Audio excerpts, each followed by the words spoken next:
I've got a question for you. Oh, here we go. Your Takomo irons, Yeah. do you regret ever actually putting them in the bag in the first place? Because they've kind of been in and out, and now they're out. And would they ever go back in? Like, Would they ever go back in? That's a great question. or should they ever gone in the first place? Yeah, I think they should have gone in the first place, because at the time I was like, I didn't have a set of irons and everyone was raving about them.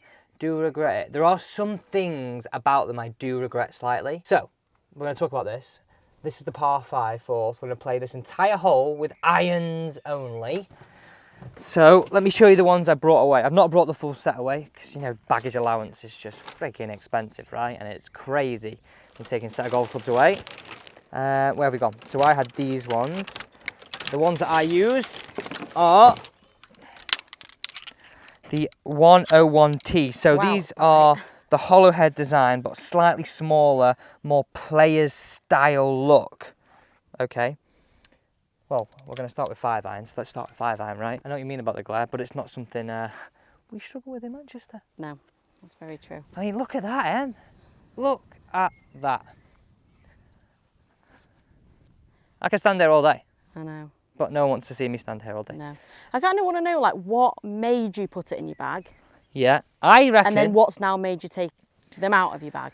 Pressure from, not pressure, but you see people talk about them, you're like, oh my God, they can't be good. And then for the price point, you're like, can they actually be that good? And so many people that we filmed with on the other channel, the Tips channel, it must have been 1 in 3 had them. Yeah. And gamed them and said how good they were. So you do obviously get influenced by reviews of them. Not just the marketing, people that have physically used them and have said and raved about them. So one thing that I would say is the long irons on these are good, but I just found it's that whole thing of if you've ordered them and you don't 100% know your spec, I don't fully then get on board with like trusting it. Yeah, but what if you get a fitting and then just, what if you've like had a fitting recently? Well, that's different, right? That's a different thing. But I'm telling you why I regret it. Yeah. Yeah. Right, okay, so 5 iron down here. Do you reckon I can make par? Of course you can. It's a pretty good shot, that. That's a very good shot.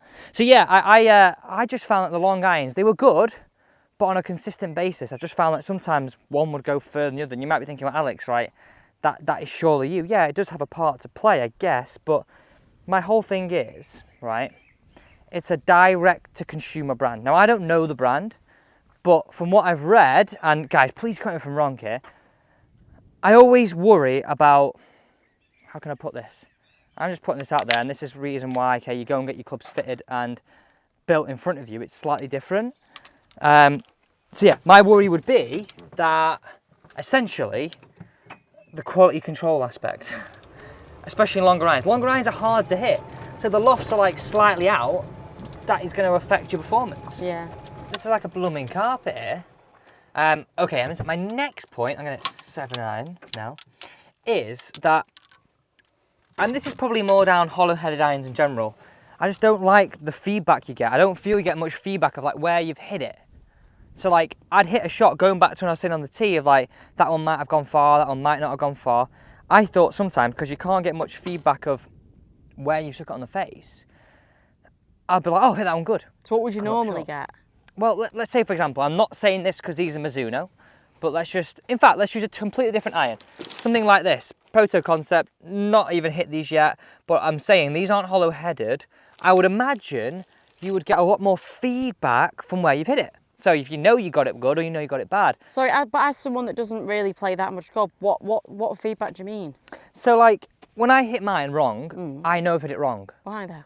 Because it's sort of, up the club, you get that vibration. Oh, so that's the thing when you say, oh, it hurts your hands in the winter. Yes, normally. exactly. And don't get me wrong, you thin it with these, you still know about it. But I'm more meaning, like, let's say this is the middle. I couldn't tell you with these whether I hit it here, here, here, here, here. Like, it all feels very similar. So like the feedback isn't hard to know, oh, is that good or is that bad? Or have I hit it out the middle, haven't I hit the middle? And that, I think, when these irons are aimed at a better player, I know they're hollow-headed and that's the market is for, but these are a better player hollow-headed irons. This is my honest review after 12 months of having them. I found it hard to realise where I hit it from. don't get me wrong, I think they are very, very good irons, and the price point, I think they're an absolute bargain. But there is some points that I slightly regret, yeah. When's the last time you've used them? 'Cause I'm intrigued to see how you're going to play 3 months ago. I'm intrigued to see how you're going to play out the rest of this hole because we're trying to make par, right? I'm trying to make par, eh? Right, okay. So I've got 7 irons to lay up into that gap. Oh, that felt pure, to be fair. God, that noise. That felt pure, didn't it? That was good. That was really good. But again, that felt pure, but it was... Yeah, so feedback on that. It's slightly toey, which you might think, oh, well, actually, you're saying that because you're a good player. Again, I'm giving you my honest review. On mine, I'd have known that was slightly toey. But on the flip side of that, because you could look at that in a different way, right? Oh my God, you don't know where you've hit it, but it still goes okay. But I guarantee that would have gone shorter than if I got it right out the middle. And it's that discrepancy of, one, not knowing where you got it, and then two, it either flying a lot shorter than you anticipate, finishing a bunker. Lay up here don't matter, but finishing in water, going over the green. That's when it matters, when it starts to affect your score. One thing I want to talk about as well is the price. Oh, can I just say, equally, if I'd gone for something like this, the MB version, I would have seriously known about where I hit it. So maybe my regret is I didn't go to these. Maybe. Because I think these look really cool. I've not even hit them yet, and I'm excited to give them a go in a different video. Sorry, Anna, I'll interrupt you then. Jump in. Yeah, was about the price. Because it was January time that it went up about 100 quid. I think you're right with that, filmed a review and went to Antagnola. And oh, you did well at pronouncing that. Antagnola. You've got to do it in an Italian accent. Antagnola. We reviewed it at like the start of January, and then we went, when it was edited, the price of it was £100 more. Yeah, roughly £100 more. That might be different depending on where you're buying from, don't forget.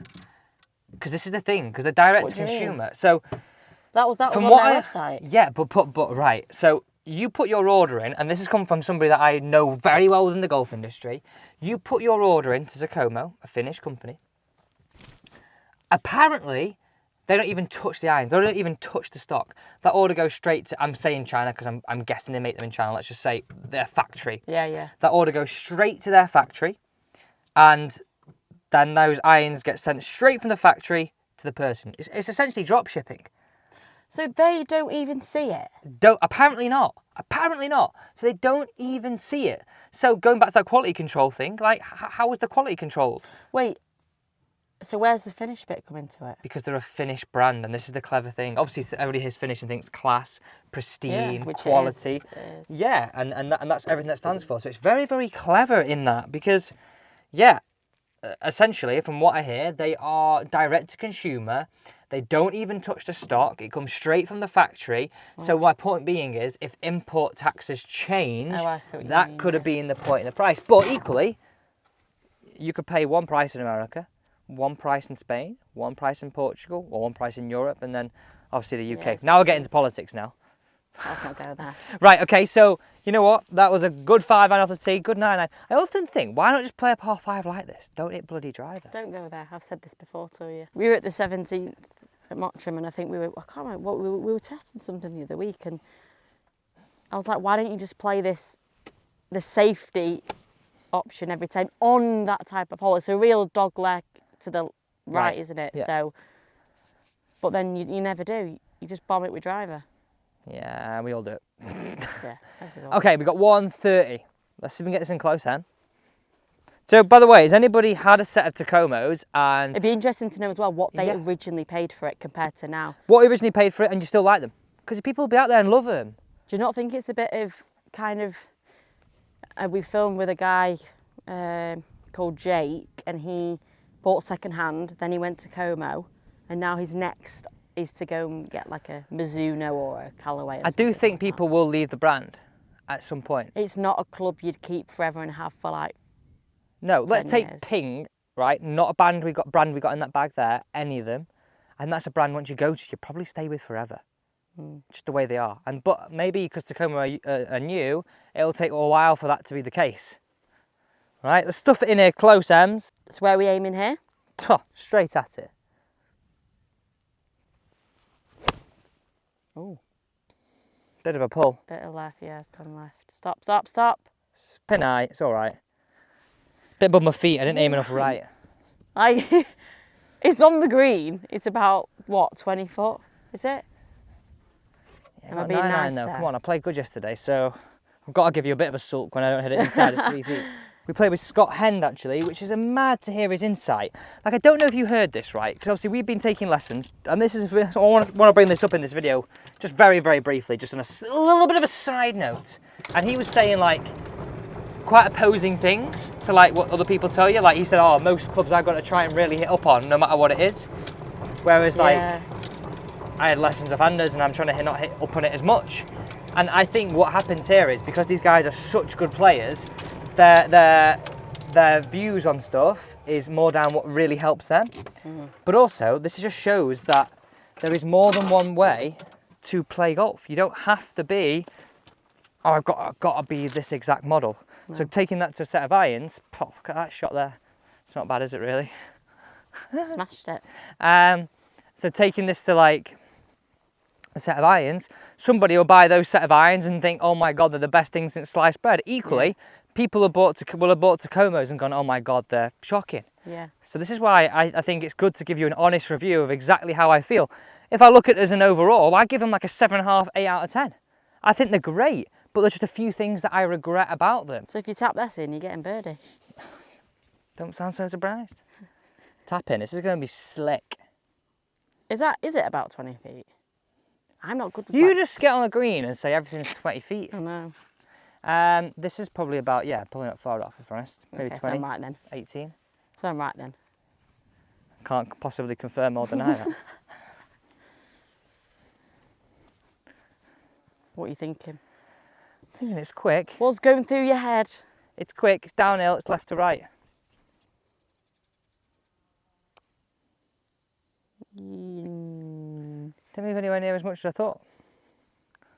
These greens are so hard to read, they're so quick. Par though, what we wanted to try and get. So yeah, there we go. In the space of a par 5, we made a par with a 5 iron, a 7 iron, and 9 iron. Why not just do that anyway?